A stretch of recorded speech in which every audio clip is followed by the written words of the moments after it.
is going to invite the candidates to give their opening remarks. Thank you, Amy. We would like to invite each of the candidates to give 90-second opening statements. The order for this will be Senator Schiavone, Justice O'Neill, Congressman Kucinich, and finally Consumer Protection Director Cordray. Senator Schiavone first. From your seat, sir. Well, I appreciate the opportunity to spend some time with everybody tonight. I just got off the road from Denison University where I spoke at the College Dems Conference. You know, I've spent the last 10 years of my life working in the Ohio Senate, trying to put together policy in order to make Ohio a better place. I grew up in Youngstown in the Mahoning Valley where I worked various labor jobs, went away to school and law school, came back, started representing workers' comp clients in their workers' comp cases. That gave me a great perspective on how many inequities there are in the system. Please stand up. I can stand up for you, it's okay. I'll just hold it like this, all right? So when I came and I started in public service in the Senate, I didn't have any experience in politics, but I knew that we needed to do something different. I knew that my community needed somebody that was going to stand up and fight for them, and young people needed a pathway to success. So when I went down to Columbus, I started working on education issues, job issues, issues regarding violence, issues regarding drugs, and issues on how we can bring our people together moving forward in our communities. Now what I saw was the Republicans, all they wanted to do was tax cut. And when you prioritize tax cuts, you starve out local governments, you starve your schools, and you don't have the services necessary in order to really give those people the opportunities. So all the stuff that I've been talking about in the Senate, I put together in packages in order to make a stronger Ohio. Now I'm going to tell you, I've been traveling this state for the last year and a half, talking to people about what's important to them. I'm a fighter from Youngstown. I fought in the Golden Gloves growing up, and as governor, I promise I'll always fight for you. Thank you very much.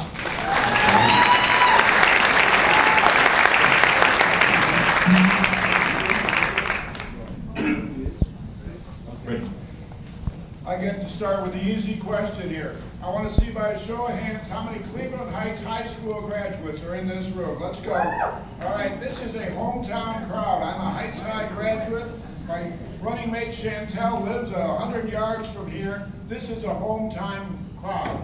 My name is Bill O'Neill. As you know, I used to be on the Ohio Supreme Court. I'm a retired Lieutenant Colonel, United States Army, and I'm a pediatric emergency room nurse at Hillcrest. I'm on leave right now. But more importantly, I'm running for governor because I think there's 4 issues I want to talk to you about, even in the opening. We are losing 5,000 Ohioans a year to heroin overdoses, and the state of Ohio isn't doing a damn thing about it, and we're going to change that real soon. There's no question in my mind that there is a pattern in Ohio that has been perfected in the last 10 years. We have a for-profit prison system in Ohio, and if you don't hear anything else I say tonight, for a free society to have a for-profit prison system is morally reprehensible, and it must stop.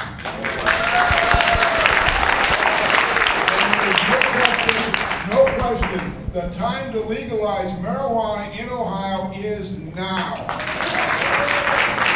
And we're going to raise $500 million in sales taxes and build a world-class mental health system and start taking care of our citizens. Thank you. I'm Bill O'Neill.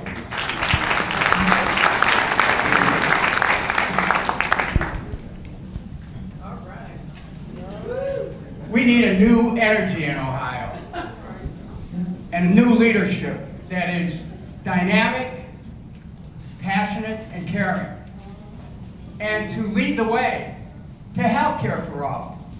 We need a version of universal, single-payer, not-for-profit health care, get rid of the influence of the for-profit insurance companies, get rid of deductibles, co-pays, all of these things that are driving people into poverty. This is going to be one of my top priorities as governor. We need to have a $15 minimum wage, and I intend to lead the way towards that.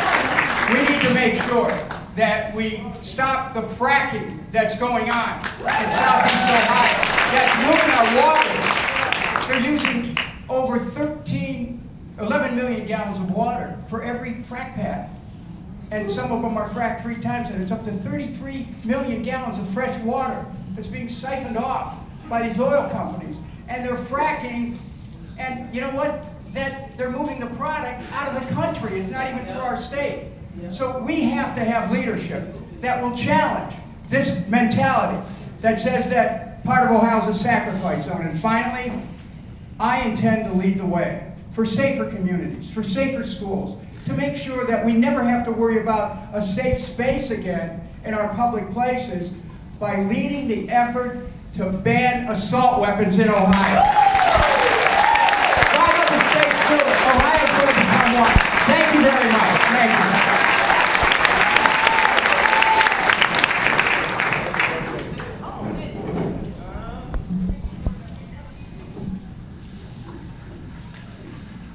My parents were proud public servants who worked for the state of Ohio. My dad was legally blind, but he worked his whole career with people with disabilities. My mom was a teacher and a social worker, and she was a great one. Their example inspired me. We know we can make a better Ohio. Together with all of you, we can do that. Betty Sutton and I stand for progress on the kitchen table issues that we hear about from families all over Ohio who are worried about their futures, worried about the economic issues that confront them. Access to affordable health care, improving education and training for themselves and their children, and spreading out economic opportunity for all. We also stand for governing Ohio proudly on progressive principles. We want to have tolerant, inclusive, diverse, welcoming communities that leave no one out and embrace everyone's talents. That's something we can do in Ohio, and we will push forward on those fronts. We also believe that what we can do is show that we have a record of getting real results of making government work for the people. Betty Sutton and I both have done that during our careers. When I was the state treasurer, we helped small businesses grow and create jobs, thousands of jobs across Ohio. And we helped tens of thousands of people save their homes from foreclosure before the financial crisis and after the financial crisis. As Attorney General, we took on Wall Street and we put $2 billion back in the pockets of Ohio retirees because it was the right thing to do. Senator Warren recruited me. She wasn't senator at the time, she is now. Barack Obama appointed me to be the head of the new Consumer Bureau in Washington, protecting consumers in the workplace. We will push forward for a better Ohio, and we ask you to join us. Thank you.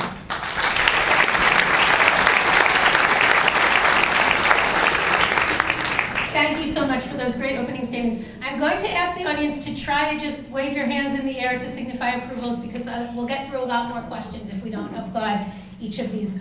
We are first going to do a dozen quick questions in a lightning round that we think are pretty simple questions that have yes or no answers. We realize that you may have more nuanced and complicated stances, and there will be time after this for you to give more thorough answers and clarify your positions if you need to. So we think that you can get through this. The first 6 questions are going to be from Ivan, and the latter 6 are going to be from me. For most of these questions, we're asking you to hold up a green sign if you completely agree with the statement, a red sign if you completely disagree, and you can hold up 2 hands in the air if you have a sort of in-between answer for these. Thank you. If they can stand with it so we can see the sign. If you Is could that what stand with that your sign, if you could stand with your sign so the audience can see, that'd be Amy, great. you know better than most that these complex public policy issues don't really lend themselves to dumb down yes or no answers. A number of these, Consumer Protection Chief Cordray, a number of these are current bills in the Ohio legislature. I think you can do it. Okay.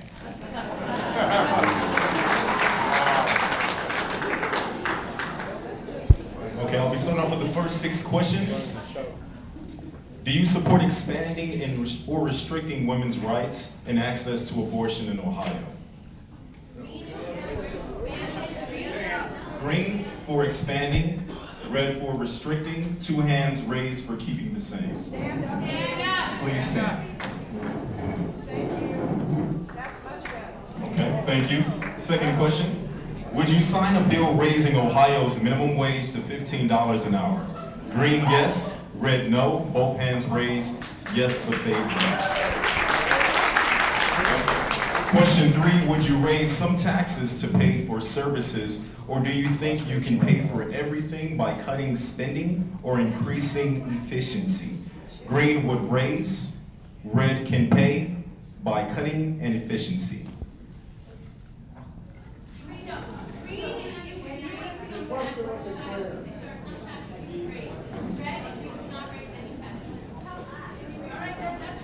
Okay. Question 3 was, would you raise some taxes to pay for services, or do you think you can pay for everything by cutting, spending, and increasing efficiency? Green would raise. Red can pay by cutting and efficiency. Thank you.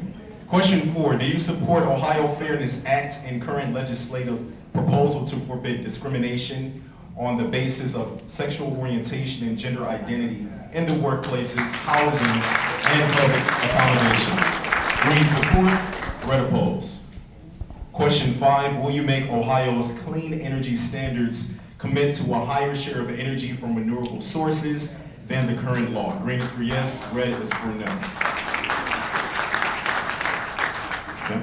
Question 6, do you support extending overtime protections to workers earning up to $48,000 a year and allowing workers to own paid family leave? Both bills currently in the Ohio legislature. Green support both, red support neither, 2 hands up, one and not the other. Great, thank you so much. Will you work to legalize marijuana in Ohio? Green if you would legalize it, red if you would not, 2 hands up if you would decriminalize but not legalize. Okay. That's fine. That's fine. I mean, I get it. Would you use the power of your office to ban bump stocks and assault weapons in Ohio? Green if you would like to get rid of both, red if you would like to keep both, and 2 raised hands if you would ban one but not the other. Okay. Do you support the ballot? Let's be respectful. Do you support the ballot initiative to reduce incarceration by reclassifying nonviolent felonies as misdemeanors, allowing reduced sentences? Thank you. Will you increase Ohio's severance tax on oil and gas? Green if yes, red if no. Thank you. Question number 11. Will you move to close private prisons in Ohio in your first months in office? Green yes, and the final question we asked earlier about abortion, do you support expanding or restricting women's right and access to birth control in Ohio? Birth control. Green is expanding, red is restricting, and okay, thank you very much. Okay, thank you. I'm really grateful that you took the time to do that, and I think that it will make the rest of the answers more thoughtful and nuanced, and Ivan has your first question. Okay, question 1. Before I get to this, there is a white Chevy Impala in the second row. Police are outside, they said they're going to tow it, so if your license plate is GSC 7832, please go move your car. Question number 1, starting off with Mr. Cordray. Ohio remains deeply divided along racial lines in income, employment, housing, health, even life expectancy. What will you do to make sure we live up to our promise of becoming a state of opportunity and equality for all, regardless of race? What if I had 60 seconds or 90 seconds? 90 seconds. Okay. First of all, I've worked. Stand up. Thank you. I have worked my entire life to reconcile people and to fight against hate. I defended Ohio's hate crimes law before the Ohio and U.S. Supreme Court early in my legal career.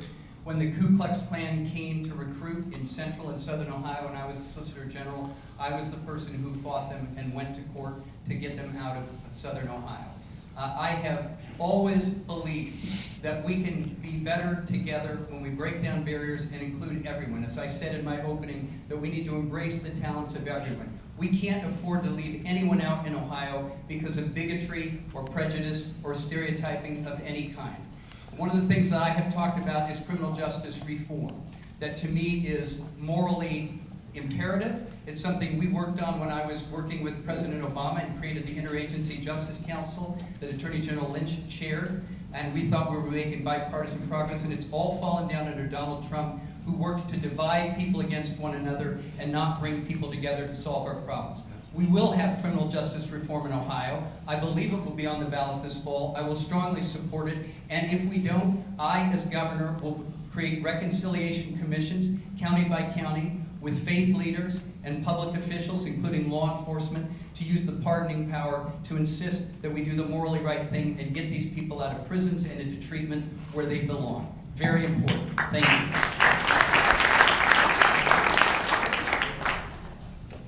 Next will be Congressman Kucinich.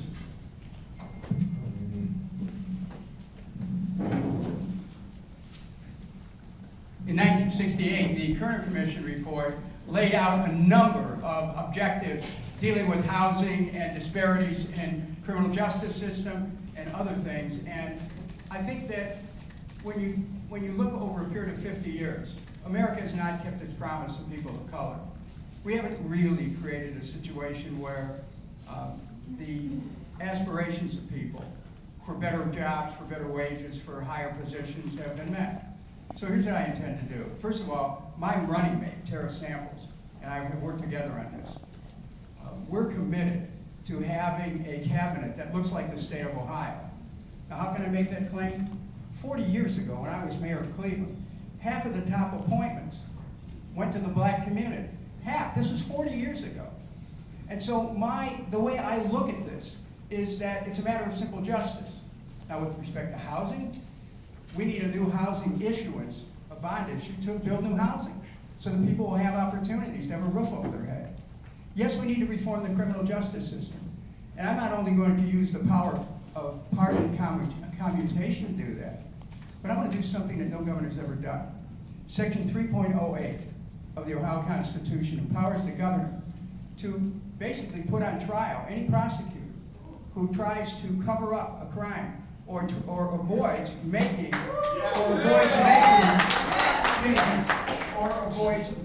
a fair decision. So I'm going to use the power of the governor's office for the people. Thank you. Thank you. Next will be Justice O'Neill. Thank you, Dennis. I agree. The cabinet should be racially balanced. I think it starts with the ticket. Chantel, can you stand up and give a crowd a wave? That's the best lieutenant governor of Ohio, and she's an East Cleveland resident. So we know about racial balance on the O'Neill Lewis team. You know, I'm the only person up here who can proudly say I represented a black teenager wrongfully accused of a crime and marched him out of the courthouse a free man. I represented the Ohio Civil Rights Commission for Anthony Celebrezzi and Lee Fisher. But more importantly, if you want to talk about equality, let's talk about economic equality. Until we start paying the entry-level workers $15 an hour, there never will be equality in Ohio. That's why I'm glad to that. You know, and the other thing, if you want to talk about equality, let's stop incarcerating African American people for non-violent marijuana offenses. We have 4,700 in jail tonight, and they're costing us $100 million in the for-profit prison. So you can start right there with the state of Ohio. And you know, the problem that I know and you know, poor people, minorities and whites, do not have access to mental health care in Ohio. The bottom line is the state abandoned them, they sent them on their way, and a majority of our mentally ill citizens in Ohio are in jail, which is precisely where they do not belong.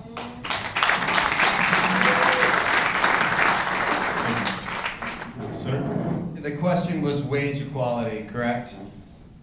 Ohio remains deeply divided along racial lines in income, employment, housing, health, and even life expectancy. What will you do to ensure we live up to our promise of becoming a state of opportunity and equality for all? Absolutely, and I just wanted to clarify, you know, people get off on tangents on things, but when I'm in the Senate, I'm always trying to answer the question. When I'm a lawyer representing people, you answer the question. So how do we do this? We invest in our communities, we invest in our people. Investing dollars in neighborhoods like this in public housing, transportation, opportunities for people. Starting all the way at pre-K. You know, we have kids, you're allowed to clap. We have kids that their first day of school is kindergarten. You know, I have a 3 and a 5-year-old. I couldn't imagine sending these kids to preschool, or sending these kids to kindergarten and having to be their first day. I came to Pre for Clee here. I came for a half a day and I saw some of the great work that people are doing in this community. Down in Cincinnati, involving wraparound services to give every single kid a true opportunity for a fair shot. That's the way we do this. Investing in our people, investing in our communities, investing in those vital services to give people those opportunities. When it comes to minority business contracts, we need people sitting at the table with a real seat at the table when it comes to decision-making policies. I know that the Democrats have failed the black community in the past when it comes to making sure that we're doing this fairly. But under my administration, I promise you that we will always have minorities with seats at the table to make true decision-making policy. Thank you. Thank you so much. The order for this next question will be Justice O'Neill, Consumer Protection Chief Cordray, Senator Schiavone, and then Congressman Kucinich. Ohio has slashed taxes since 2005 in ways that primarily enrich the wealthiest in corporations, while shortchanging the public by about $3 billion a year. How will you ensure adequate revenue in Ohio, and which taxes are you willing to raise or programs are you willing to cut to fund the great ideas you've advanced in your campaign? And the first answer goes to Justice O'Neill. People are getting tired of hearing you say this, but I'll say it one more time here in Cleveland Heights. If you legalize marijuana, you have $500 million extra to spend in the state of Ohio. I do not advocate raising taxes. I think there's, I'm from state government. I'm retired from the Attorney General's office. There is not a single agency in the state of Ohio that tomorrow could not reduce their expenditures by 10%.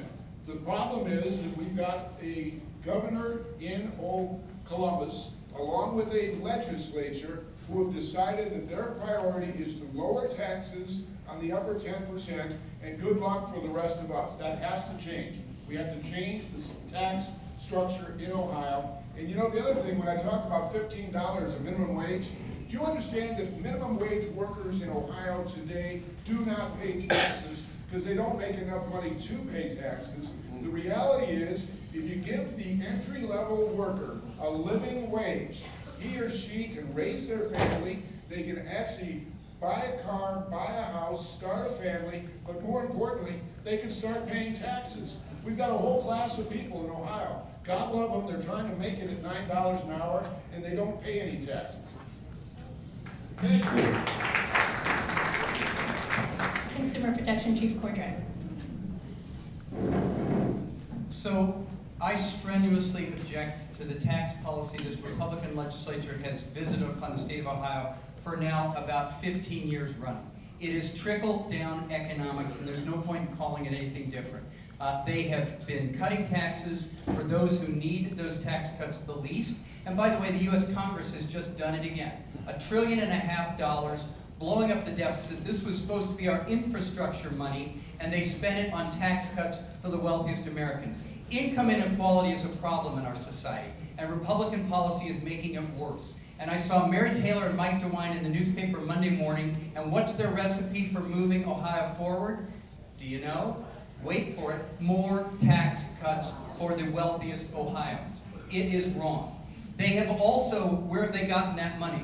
They've gotten it by stealing it from our local governments in the state, taking your money.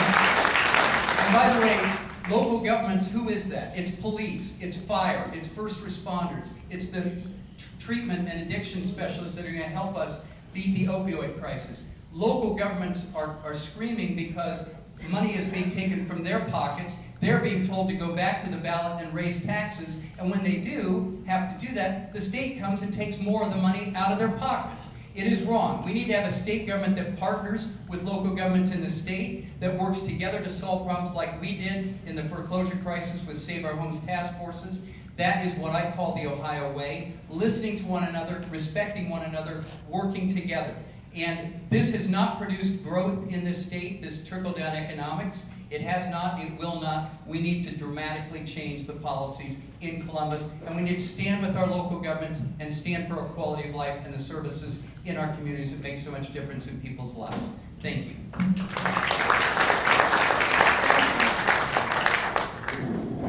The mayors and the local officials know that your services have been cut to the bone.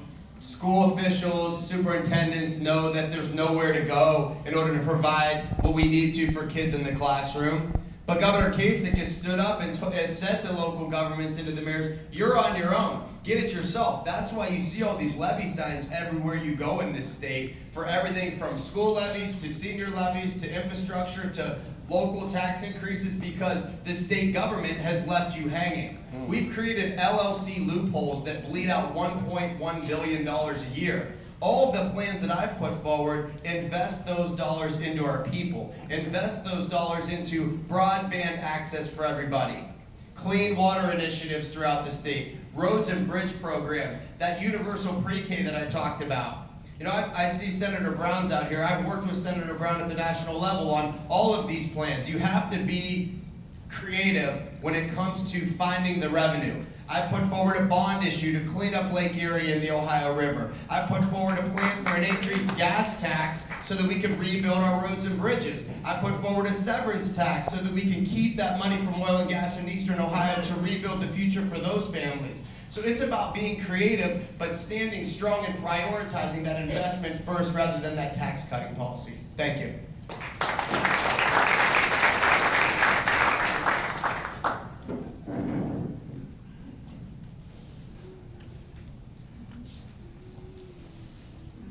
When I was mayor of Cleveland, I was able to cut city spending the first year by 10% without reducing services.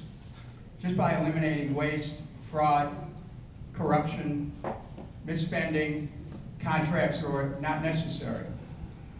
In state government, there's a number of areas that we can work on. Number one, of course, is the LLC pass-through, which we can recover over $1 billion by making sure that people pay a fair share if they have LLCs. Another one deals with recovering the money from the local government fund. Some of the candidates mentioned that. It's about close to $1 billion there that the administration, unfortunately, saw fit to take back from communities who needed it desperately and distribute the wealth of the state upwards.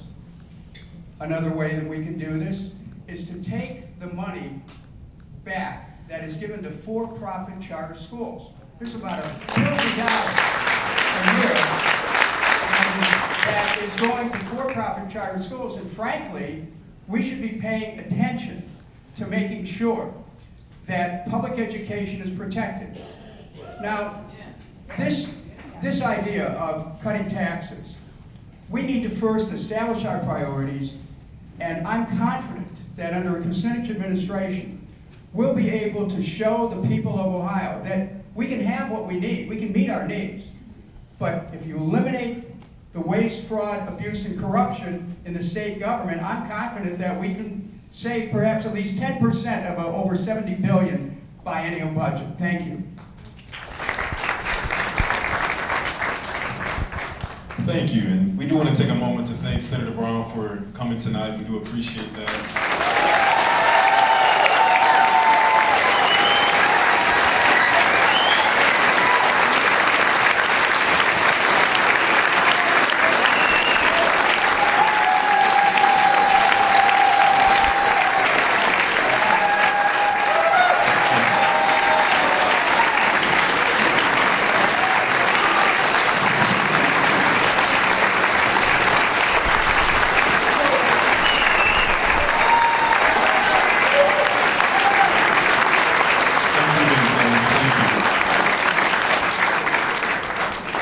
Moving along, the third question. The third question order will go as such. We'll start off as Kucinich, Schiavone, Cordray, and then finally O'Neill. Question 3 reads, Ohio ranks 32nd among states in provision of preschool for 4-year-olds, and we lead the nation in student loan debt burden for young people paying off college loans. What will you do to ensure that Ohioans get the education they need to thrive from preschool through college?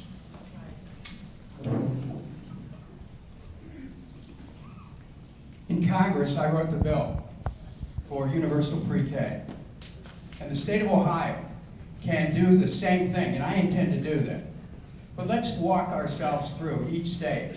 I mentioned earlier that we have to put the money back into public education. And the other thing we have to do is to make sure the people who own the boardwalks and park places and real estate in this state are paying their fair share of taxes. Because throughout the state, Board of Revisions are cutting those taxes and schools aren't getting the money. Now, at the next stage, at the stage of college, our administration stands for the first 2 years of college tuition free. This is a way to keep the young people in our state. Now let's go to the next level. The level that deals with those who have already gone to college and yet they're strapped with debt. Here's my plan. Here's what I intend to do. That the state would contact all the lenders and create a pool, and that we would negotiate a write-down on the loans. And in exchange for helping to relieve the burden of so many young people, we would ask for 1 or 2 years of public service that they would give. This is a way that we can help relieve the burden for so many people who can't really get their life started because they're strapped with debt. The Kucinich administration will make education a top priority and will enable young people who maybe don't want to go to a community college for liberal arts. If you want to go to a trade and you want to make it possible for you to learn a trade of one kind or another, they'll be able to do that under the program I'm proposing. We can have better education for everyone in Ohio, and it really is our path to the future, to keeping young people here and giving everyone a chance to be lifted up. Thank you.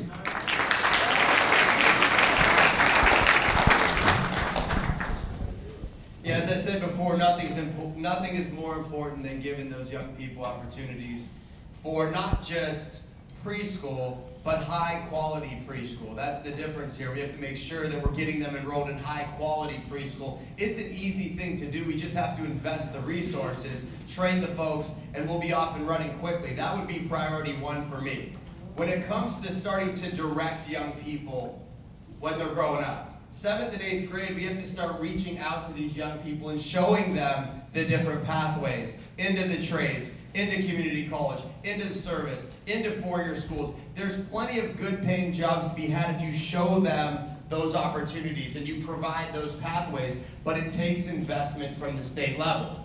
If you look at the pie chart of the way the state has been investing into higher education, it's gone down significantly every year. Therefore, the university have had to raise tuition every year, which is causing that burden on our students. So it's about investing in our higher education establishments and institutions across the state. And finally, when it comes to debt relief, I saw what Maryland was doing in their state.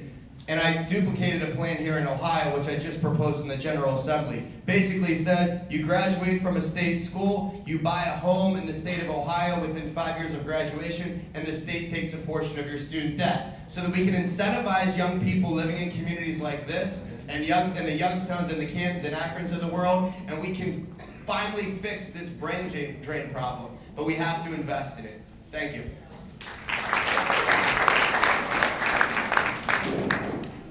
Let me start by saying that everything Dennis said a moment ago, I completely agree with.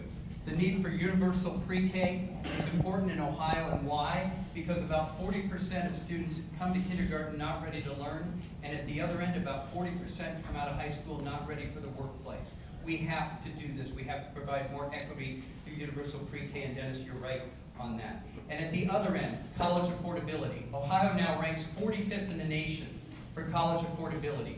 We have eaten up our young people's future. People either can't get to school and can't get that further step on the way, or they do it saddled with enormous debt. I saw that at the Consumer Bureau. We worked on student loan and debt issues to help people and their parents who were saddled with debt. And we worked on stopping the for-profit colleges that were plundering our educational system in this society. And we closed down 2 major chains of for-profit colleges that were failing our children. But I also want to say about public education in this state. We have to stop the charter school abuse and hold the failing charters accountable. ECOT is a scandal in state government. $70 to $80 million missing. 13,000 children were failed. $1 billion went into that in the last few years. And by the way, my children went through the public schools and they got a great education. There's much that our public schools and our teachers are doing very well. We need to support them and strengthen them, and that's what we'll do.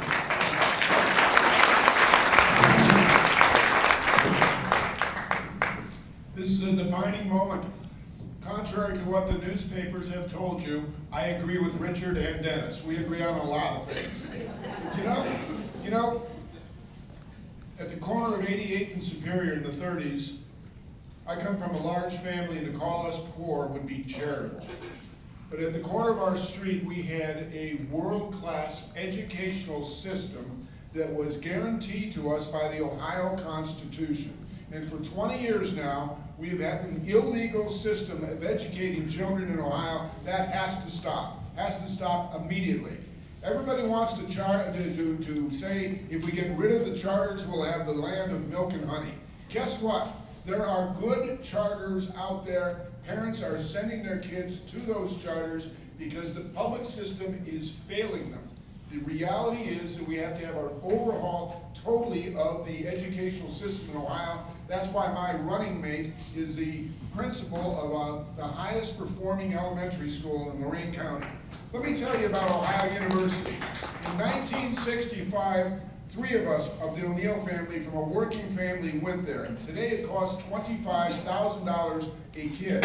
The Ohio Board of Regents hasn't met for a year. They're ripping us off. There is no question about it that we have to reduce the cost of 4-year college 10% per year for 4 years. They're stealing our kids' education. There's no question about it.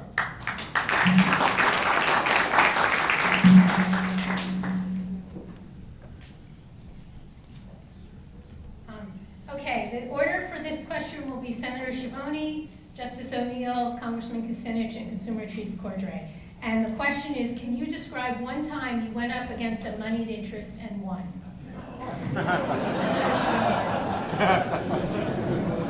Look, econ and the for-profit charter school has become the favorite talking point of every Democratic candidate running for every Democratic office. But I'm the only one that's been battling these guys in the State House for the last 9 years. I proposed bills in 2011, 12, 13, 14, and 15 saying hold these for-profit models accountable. Finally, the Republicans in the House and the Senate decided that it was a good idea and there was too much pressure on them. They called something House Bill 2. They were giving each other high fives and patting themselves on the back about all the great work they did, but it was all the stuff that we pressed. It was all the stuff that we pushed. Then I said, look, we're going to go after electronic models. We're not going to say close them all, but we're going to say, will you please provide us some information about what these kids do all day in front of their computer screens in their living room? But when we asked that, they didn't like it. So they filed a lawsuit. And when ECOT filed the lawsuit, the court actually ruled with us. And at that point, they decided to close the doors. And so again, it's a convenient talking point for folks on this stage and other places, but I've been battling these guys for years. And we finally started to get some traction because all of you finally realized that it is a taxpayer ripoff.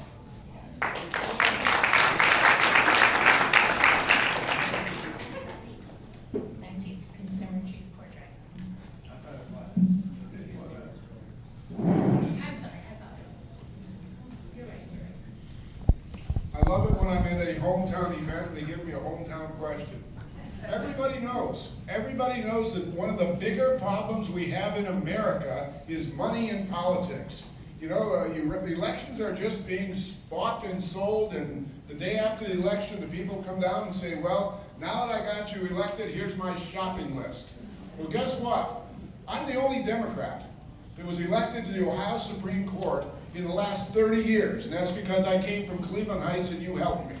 I won 87 out of 88 counties in the primary, but more importantly, I ran against an incumbent justice. This is in 2012. You may remember the race. I was from that famous Irish team of O'Neill and Obama. You may remember us. However, here's the bottom line. I patented the word, no money from nobody. I don't think Judge Karpinski's in the room, but she's a PhD in English, and she said, you mean no money from no one? And I said, no, it's no money from nobody. I won 87 out of 88 counties because ideas work. when you come up with an idea, and my job was to tell people, judges should never be taking any money from anybody. It made me the poster child of the front page of the New York Times.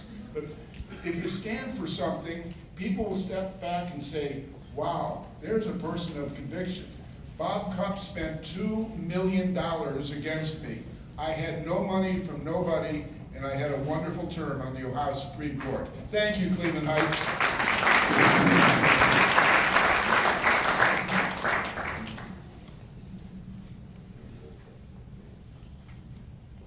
My career spans 51 years. Kind of hard for me to believe it. But I had a pivotal moment in my life when I was the young mayor of Cleveland, when I was called upon to save our city's electric system. I was under tremendous pressure by then Cleveland Trust Bank, acting on behalf of the Cleveland Electric Limited Company.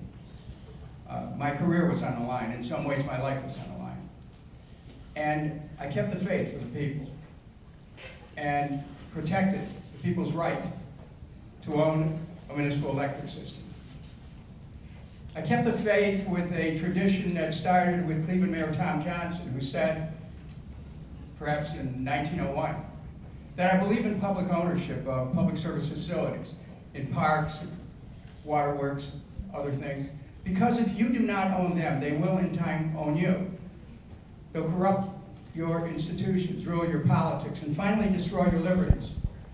So I took a stand on behalf of the people then, saved the municipal electric system. And though it cost me my job, years later, it saved the city of Cleveland hundreds of millions of dollars in their. So here's the point. As governor of Ohio, I'll take on that State House gang, the system of lobbyists and big law firms that are responsible for creating a system that's taking the wealth of the state and accelerating it upwards into the hands of a few. I am ready for that. Thank you.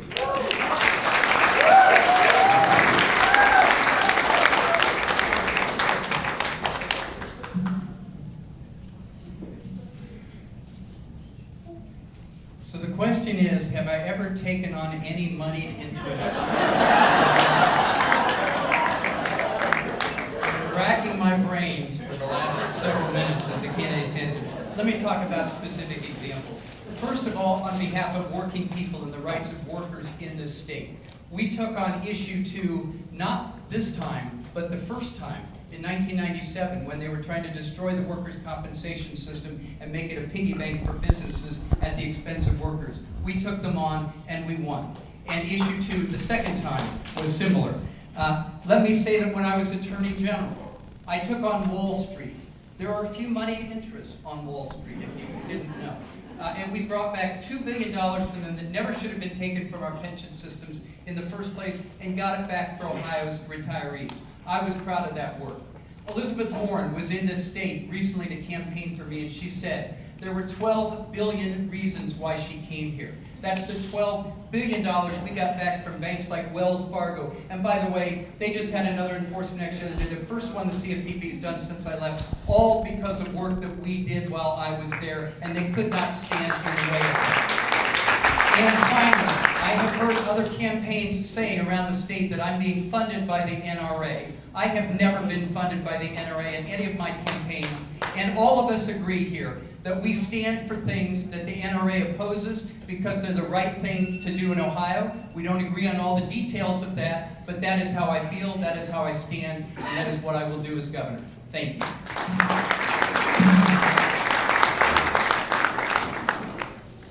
Thank you. This will be the final question from Amy and I. The order will go as such: Cordray, Kucinich, O'Neill, and Schiavone. The question reads, thinking of Women's March, the Black Lives Matter movement, and the anti-gun violence movement, what do you think a Democratic elected official's responsibility is to respond to progressive social movements?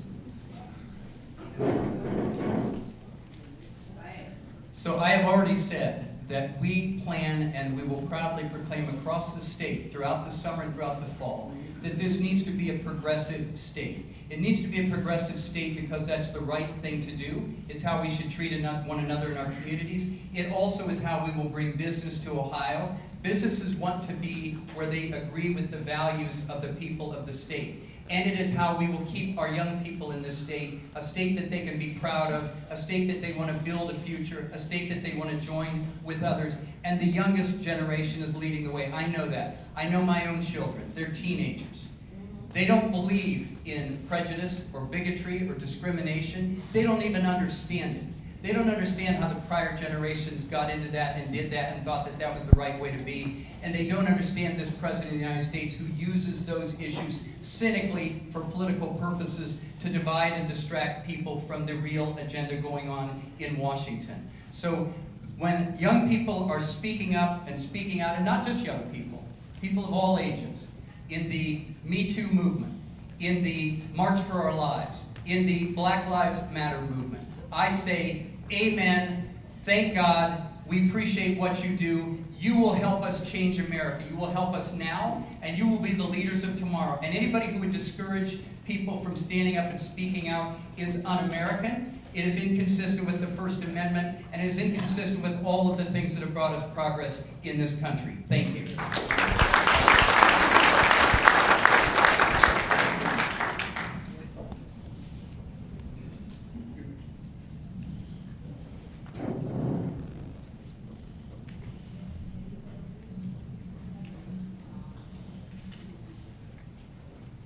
I don't intend just to support social movements.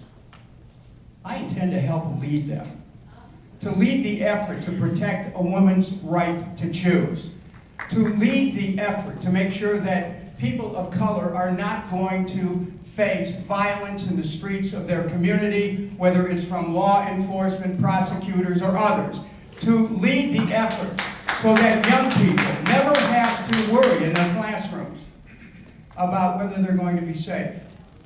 How many of you were there for the march on the square, March for Our Lives? Okay, I want you to look around, because I've seen similar show of hands in other meetings around Northern Ohio. And what it tells me is that there is a new awareness among people that we have a right to be protected in our public spaces.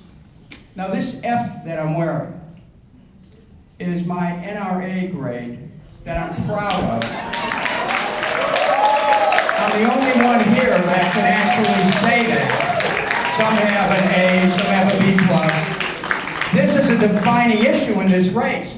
It's whether or not you can take on the NRA and support the social movements of all these young people who are marching. You can't just say, well, it's so great that you're marching. Well, guess what? I'm with you, whatever your age is. We need a social movement that reclaims our public spaces, that challenges corrupt interest groups that control our politics, and that says we can lift people up. And I intend to do that as your next governor. Thank you.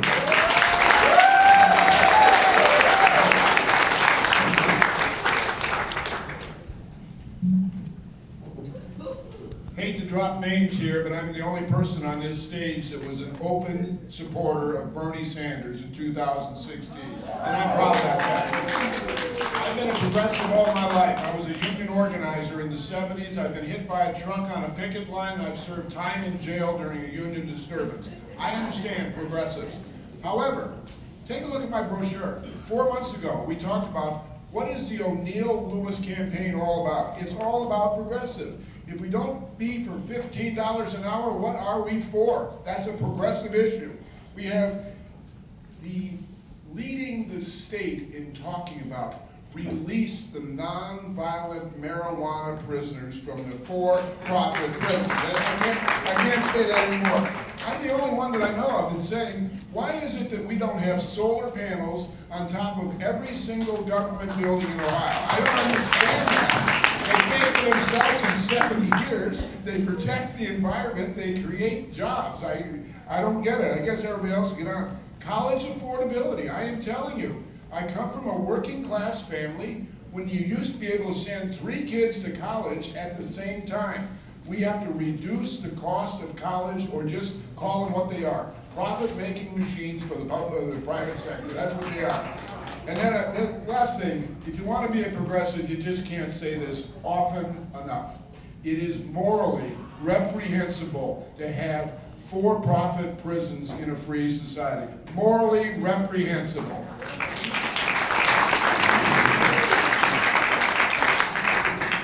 I think we've lost track of the question again, right? The question was, what are we supposed to do with these social movements as legislators and as representatives? The first duty is to show up. The second duty is to listen. And the third duty is to act. And so I stand with Planned Parenthood and women's marches. I listen, and then I stand on the Senate floor and fight for what's right.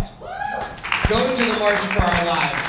Stand with young people about an issue that they're finally so passionate about. Listen, go to high school kids' living rooms for the past 2 months, listening to the kids, and then act by rolling out a red flags bill on the Senate floor.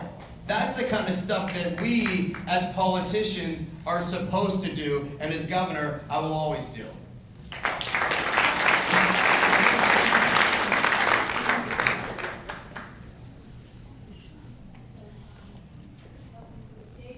We have some questions from radio. Voice it radio.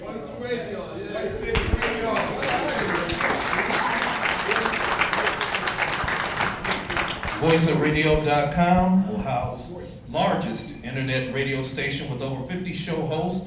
And the first question that came through is directed towards Dennis Kucinich. And it's a question of, you have been in the past against Cleveland Clinic in certain situations when they expanded as well as closing down hospitals. Why have you been so silent recently?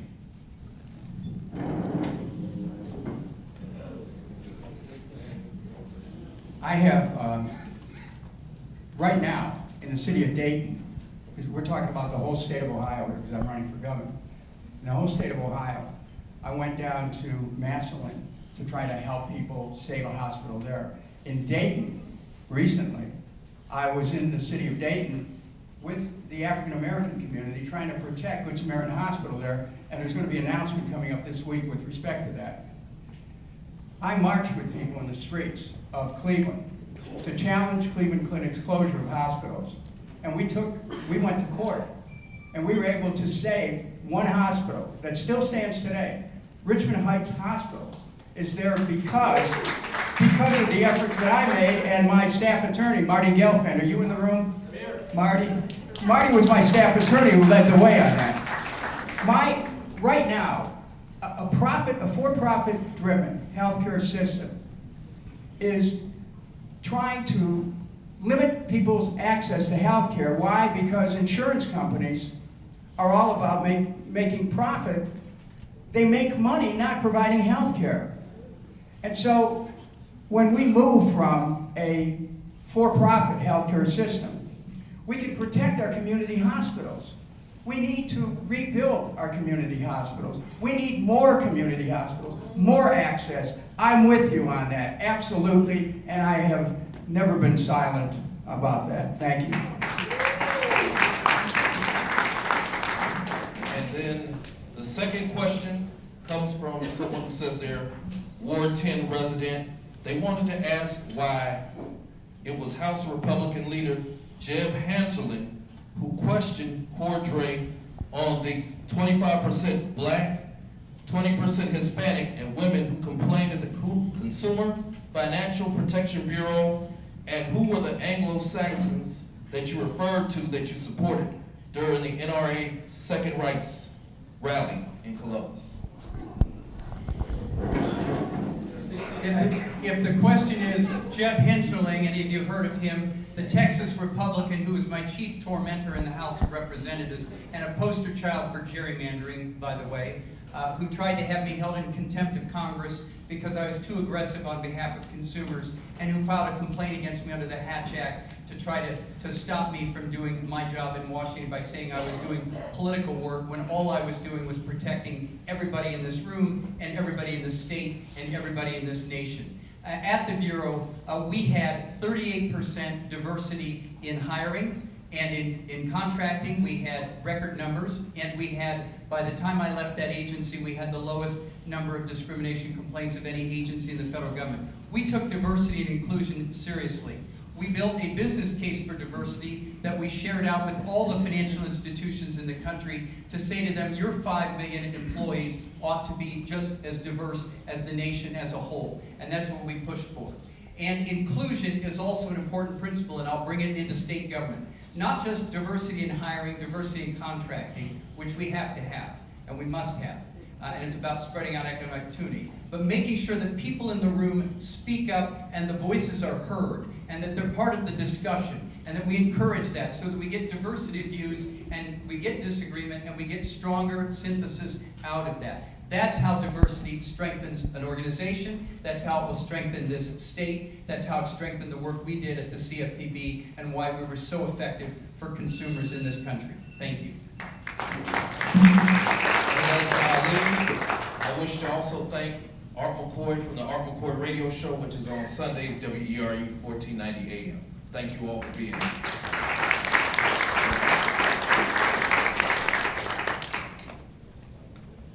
Hi everyone, my name is Gabrielle Jackson. I'm the president of the Northeast Ohio Young Black Democrats, and I will be asking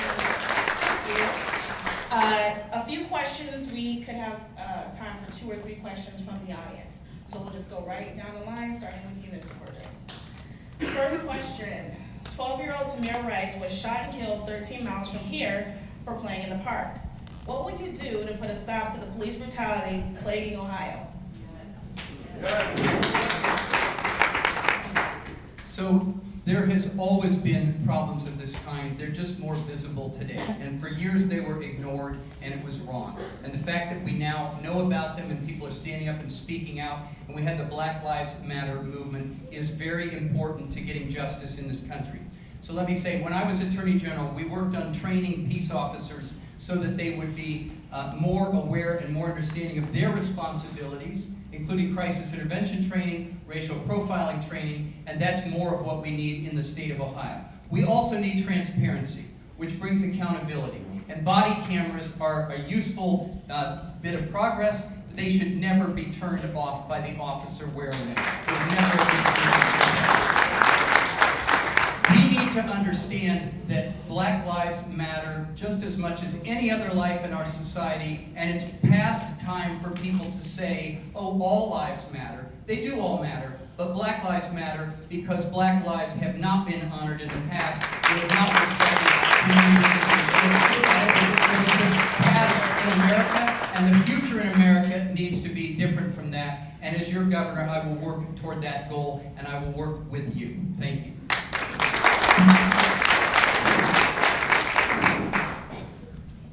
It's all about investing in community police relations. And so you need a leader that understands this, and you need a leader that is going to stand up and actually put forward programs and invest in programs in order to help this relationship occur. So we put forward provisions that would incentivize our police and fire to live in the communities where they police. So that we have people realizing that their neighbors are their policemen, and everybody starts getting along better. It's important that we don't cut those trainings immediately, because what happens when the local governments get less dollars, they always have to cut the trainings first. And so that de-escalation training that is so important is always the first thing on the chopping block. It's about making sure that we maintain those, we enforce those, we grow those. It's also important that we give our police officers an opportunity to be screened for PTSD. Because nobody walks in and says, I have PTSD, please take me off the force. But when you're the only cop in some of these places working these streets, things occur, things change. We have to recognize this. We have to recognize that some of our police have some biases that they don't even know about. And we have to get them over those biases in order to get people to come together. So it's about having a leader that understands this, that's going to invest in this, and that's going to actually have these tough discussions and make these tough decisions in order to make a better Ohio.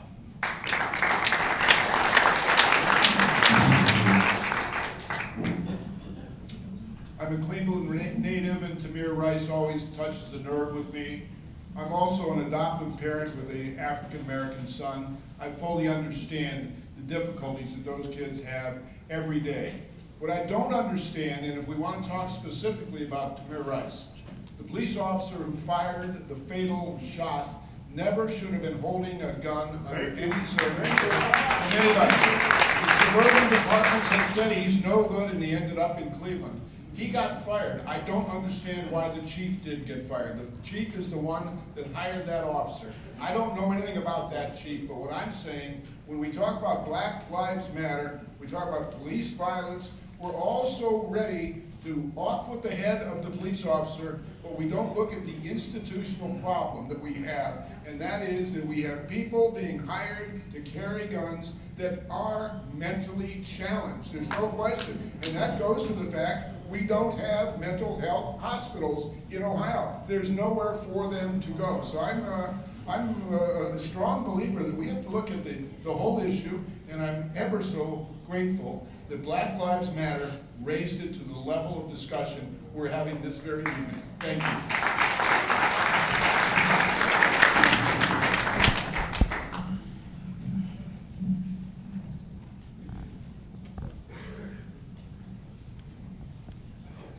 The Tamir Rice case was a tragedy for our community. And what it reflected was a system that had not properly understood the imperative of protecting the rights of everyone, regardless of color. And it does, as you say, Bill, relate to training. I have a proposal that I introduced in Congress on October, it was July the 11th, 2002. It was to create a cabinet-level Department of Peace, specifically to address domestic violence, spousal abuse, child abuse, violence in the school, gang violence, gun violence, racial violence, violence against gays, and police community clashes. We need to do this work and engage people, police and community groups now, not to wait till we square off when conflict occurs. And it has to be done in a way that's intelligent, wise, compassionate, but also ready to seek justice. I mentioned earlier, there's a section of the Ohio Revised Code, section 3.08. Many times, it's prosecutors' decisions about police action that causes the case to just kind of go away. And what I've said, the governor has the power, just on his signature, to refer a case to refer a prosecutor to a common pleas court, and literally put that prosecutor on trial. I will not hesitate to use that anytime there's an abuse of power that occurs against anyone, whatever their color. Thank you. Thank you for your responses. For these next two questions, we're gonna give each candidate 60 seconds to answer. Next question, same order. Cleveland is ground zero for lead poisoning our children, and other cities in Ohio are not far behind. What will you do to get the lead out and protect our kids? We can go in the same order. Will do. Okay. There are a lot of environmental contaminants in the state of Ohio because we're an older industrial state. And one of the things that we need to recognize is that there has been environmental abuse in certain communities rather than others. I see this in Franklin County, where most of the difficult facilities are located in the southern part of the county, the area where I live. One of the things we need is to think about environmental justice in the state of Ohio, because we do have, that's our legacy. And we need to make sure that if it's lead paint in buildings in our communities, or asbestos, which was something that we worked to root out a generation ago, although it's not yet complete, that the state is supporting brownfields cleanup and redevelopment and making sure that sites that are damaged and impaired in Ohio don't simply sit there for 5 years, 10 years, 25 years, which they will do until the state steps in to work with local governments to do something about it. That's something that I will prioritize as governor, as I did with cleaning up a site in Franklin County when I was the county treasurer there. Thank you.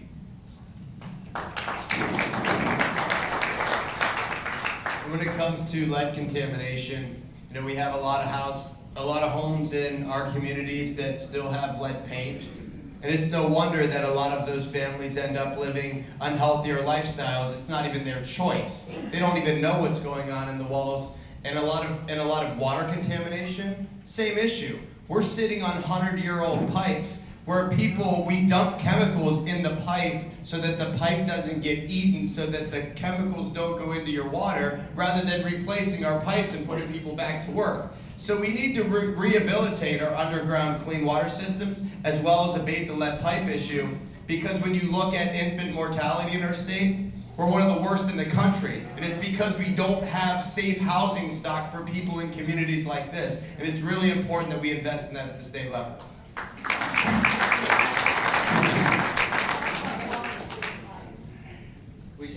I just did, yeah. You know, I'm a pediatric nurse, and we were talking about pre-K before, and the reality is, if kids don't show up in kindergarten ready to learn, they're 2 steps behind everybody in the game of life, is what it is. And we need, I did training at Metro in the clinics, and we need to, you know, that's the old gag ever, you know, government can't run good hospitals, right? But one of the best hospitals in the nation is Metro, right here in Cleveland. But we also have a world-class network of hospitals in the Cleveland Clinic, and 2 blocks down the street, the kids are living in poverty. I have stood beside a widow who demands compensation for the asbestos death of her husband. And government needs to be involved immediately in lead for the kids. They need to be screened. We can't let lack of insurance coverage stop the little ones from being treated when we can make a difference.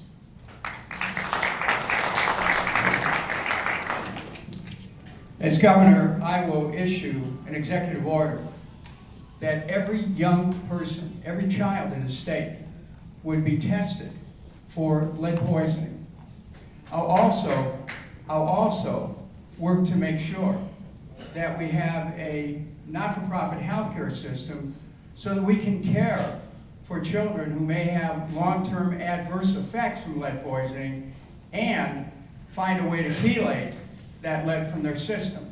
We have to make sure that this challenge of lead poisoning is addressed. Now, we have to also realize that for years and years, the paint companies had lead in their product, and you know what? They knew there was a problem, they knew it was dangerous, and yet they escaped accountability, and unfortunately, they escaped accountability because a certain Ohio Attorney General actually stopped the case, didn't take it further against the paint companies. We'll challenge the paint companies as well to provide compensation for people whose children have been hurt. Thank you.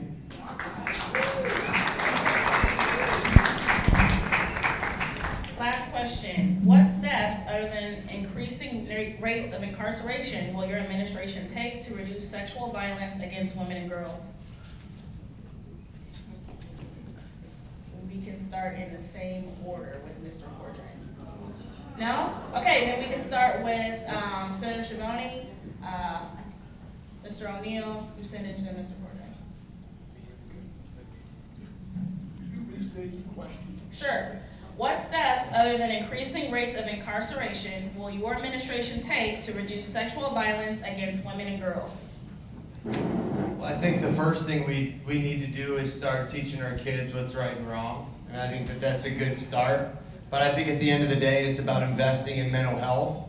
It's about investing in addiction. It's about investing in people's issues and people's problems in order to right this ship.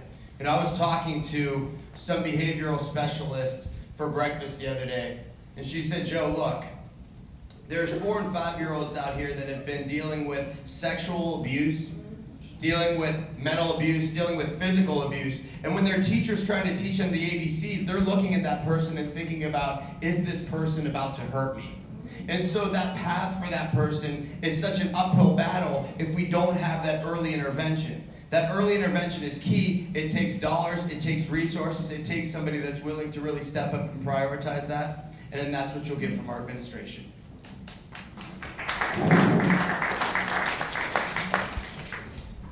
You know, we all know that we have a broken educational system in Ohio. And you all know that, I've got a superintendent licensed running mate who's going to change education in Ohio. And I can't think of a better mandate that we could implement from the state of Ohio is that we start with sex violence training at the first grade. And it needs to start with the men who have to stand up. I'm a father of 2 girls. I'm a guardian ad litem for too many to announce tonight. However, if we don't start as a society, and particularly as the men, who saying this is not right, we have to start in the school level as a government and say violence against anybody. And sexual assault goes both ways as well. You're talking about the women. It goes all the way through the society. If people don't understand from the grown-ups that this is wrong, where are they going to learn it?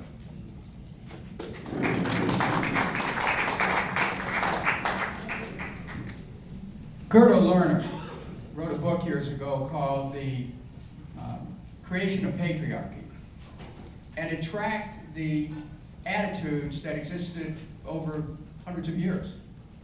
And the truth is, we grow up in a culture where there is an inherent inequality. It just exists. It can be even unconscious in the way that it's expressed. I mentioned earlier my proposal to create a cabinet-level Department of Peace in DC. Well, I've announced that I intend to make an adjunct of the Health Department a program that would address the issues of domestic violence and spousal abuse and child abuse. This is a social problem that we have. And yes, Bill, I agree that we have to educate our children. That's absolutely. It starts with the early ages of teaching peace-giving, peace-sharing, mutuality, looking at the other person as an aspect of oneself. We need an informed and wise approach, and I'm prepared, with your support, to lead the way to that. Thank you. Thank you.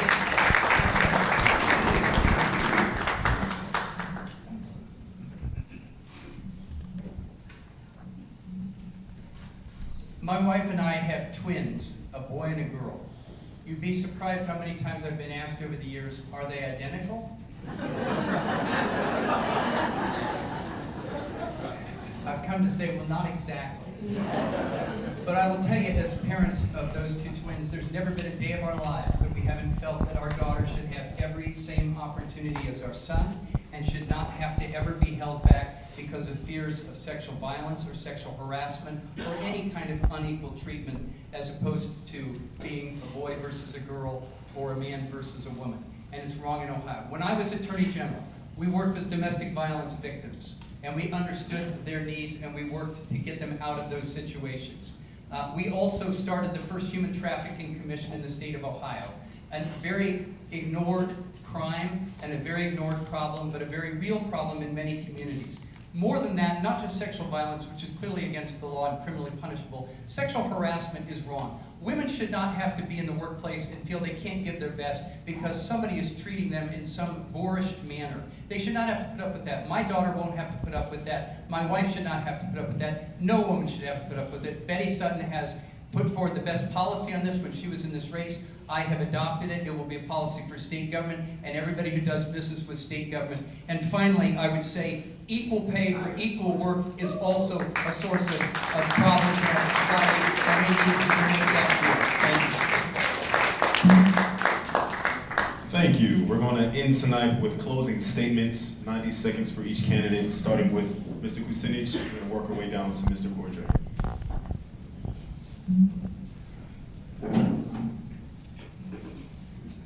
Thank you very much for being here this evening. This is really an opportunity for the people of Ohio to take a transformative approach to government, to really put the power of the people in charge. That's the slogan of our campaign, power to we the people. We mean it. To challenge the hold that the insurance companies have on our healthcare system by having a not-for-profit healthcare. To challenge the hold that energy companies, gas and oil companies have on not only our energy, but our environment. And to stop fracking in Ohio and protect clean water in Ohio. To challenge the efforts of lobbyists in Columbus to basically control the politics of the state so they can continue this for-profit charter system, which really is stealing $1 billion a year from the people. To challenge a system where local communities continue to be stripped of resources so that the money of the state, the wealth of the state, can be taken from communities and accelerated to the top. My election as governor will bring a sea change in Columbus, because I am not tied to any of these interest groups. I'm certainly not tied to the NRA, which frankly still makes policies with respect to gun laws.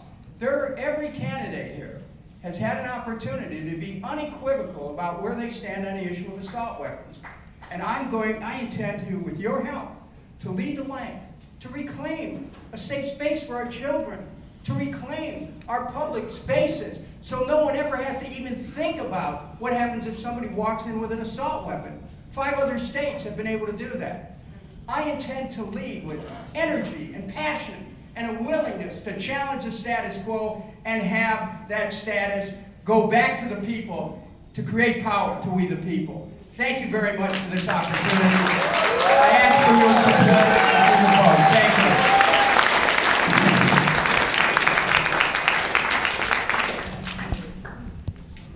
I'm kind of a simple guy, and it's good to be home. Let me just tell you something. I'm a retired Lieutenant Colonel, United States Army with a Bronze Star. I'm a former Supreme Court Justice, and I'm a nurse at pediatric emergency departments. It really is time for me to go home and perfect my golf game. But I can't. I cannot walk away from 5,000 people dying per year with the state doing nothing about it. I cannot walk away from non-violent offenders being in prison and no one doing anything about it. And I cannot walk away from the state of Ohio ignoring the fact that the time to legalize marijuana is now. And let me tell you why I'm so passionate about that. Colorado has shown us that if you legalize marijuana, 18,000 new jobs.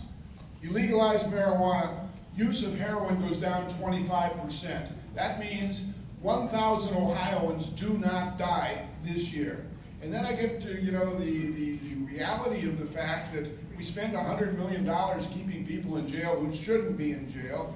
We let the educational system rip us off, and we don't even have board meetings for the board of directors of the colleges. And the one that I just do not understand is everybody thinks that we want to have clean environment and clean energy, and I'm the only one that's saying, put a solar panel on top of every single doggone government building in the state of Ohio. They pay for themselves in 7 years. They protect the environment. They save money. I just don't get it. My name is Bill O'Neill. I'm from Chagrin Falls, Ohio. I'm a Democrat, and I'm the next governor of Ohio.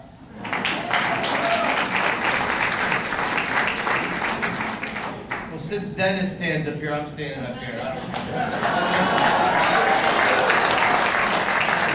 So listen, I don't do catchphrases, and I don't do slogans. I work hard, I tell the truth, and I get the job done. Every day that I've been down in the Ohio Senate, I've been working for people. I've been listening to people. I've been doing people right. As the next governor, I'll always keep that same approach. And what's happened because of this straightforward method is that people are giving it their all on the ground for me. I was just in Denison talking to these young Democrats. Guy walked me out of the car named Matt. His dad used to have a job at AK Steel up here in Cleveland until they closed. His dad had to drive every day to Michigan for work for the past 18 years. And he looked at me and he said, Joe, I don't want to raise my family like that. And he meant it when he said it. That same guy's been knocking doors for me every day because he knows what's important. He knows there's a candidate that is going to stand up for him and future generations of Ohio. I met with the prison guard up in Parma. She told me she gives me $50 a month because she finally believes in something. That stuff matters to me. That's what this campaign is about. I'm an underdog in this, but underdogs win. Underdogs win when they empower people. Underdogs win when they excite people. Underdogs win when they do things that are right and outwork the rest of the field.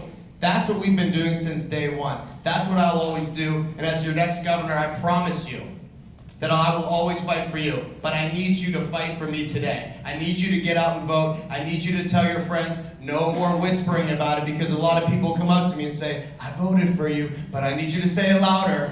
I need you to knock doors. I need you to call people. I need you to get out there for me. And I promise you that I'll always do you right. Thank you for the opportunity.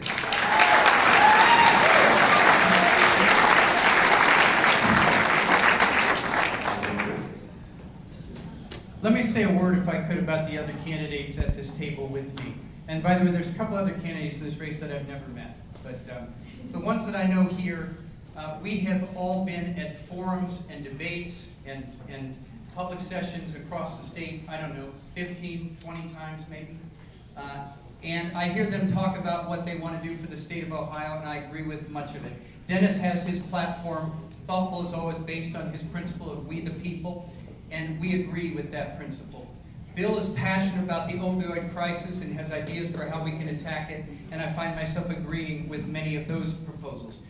Joe, I've heard him talk about all the legislative proposals he's fought for in the state Senate, and I find myself nodding my head all the time. And what I will say is, what Joe's been up against is we don't have the numbers in state government, and we can't actually get the things done that we're talking about here. And if we don't win this year, and I need you to focus on this, if we don't win this year, then everything you've heard tonight, as much as you agree with it, as much as you like it, is just hot air. It will not change anything in the state of Ohio. And we can't afford that. It is 2018. If we don't get this done this year, if we don't win these races, it'll be 2032 before we can get new maps that are more fair for Ohioans. We won't have that. We won't have a governor who is actually making change in this state, as I want to do, as we all want to do. But we have to be able to win. We have to go out and raise the money, which is hard work. It's unpleasant work, but it's what you have to do to win statewide races, and it's what I've been doing day in and day out through this race. And you have to formulate policies and be able to show people that you can not only talk about change, but bring change and get things done for them, as I did at the Consumer Bureau under President Obama for the past 6 years. So think hard about how important this is for our state, and think hard about how important it is that if we take back the state in 2018, we can change the country in 2020, and that's what we have to be about. Thank you.